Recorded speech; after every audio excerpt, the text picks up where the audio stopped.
The county prosecutor's office in Zagreb has begun issuing indictments against major tax evaders whose names appeared on the National Tax Administration's public list of shame 3 years ago. Some of the biggest offenders include a former head of a humanitarian endowment who was embezzling funds and an entrepreneur who failed to pay millions in capital gains taxes and also for submitting tax forms with incorrect data.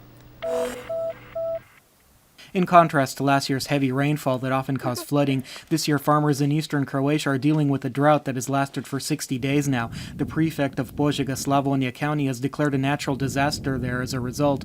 According to some forecasts, damages may be quite high, and the prefect noted that the county has still not financially recovered from the millions in damages caused by last year's floods. Even though the latest statistics show an uptick in industrial turnover, the employees of a metal structure production and installation firm in Sisak are once more on strike. The 142 workers are demanding that the company's management pay out back salaries from February and March and disbursement of other benefits guaranteed under their collective agreement. After the U.S. Embassy in Zagreb gave its opinion to Croatia on the ongoing problem of the maritime border dispute with Slovenia 10 days ago, the Slovenian government also submitted a query to the United States. The State Department issued a similar response, noting that the United States expects Croatia and Slovenia to work out the border dispute themselves, and that it is not choosing sides, as U.S. officials are convinced that the two countries can come to a suitable arrangement on their own.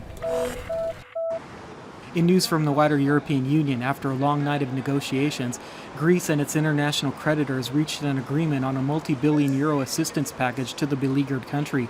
Hopes have been raised that the aid will be dispersed in time for Greece to service installments on previous debts which will become due. The agreement institutes assistance in the form of new loans. And back in Croatia, Zagreb Mayor Milan Bandic took to the streets early this morning to show employees of the city sanitation department how to wash the streets. After yesterday noting the double-digit growth in tourist visits to Zagreb and expressing dissatisfaction with how apparently unclean the downtown area looked, the mayor decided to take matters into his own hands to improve its appearance.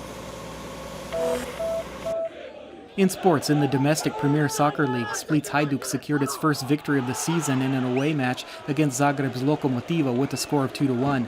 Hajduk is currently 6th in the league rankings after crosstown rival Split in first place and then Zagreb's Dinamo, Istra, Rijeka and Slaven Belupo.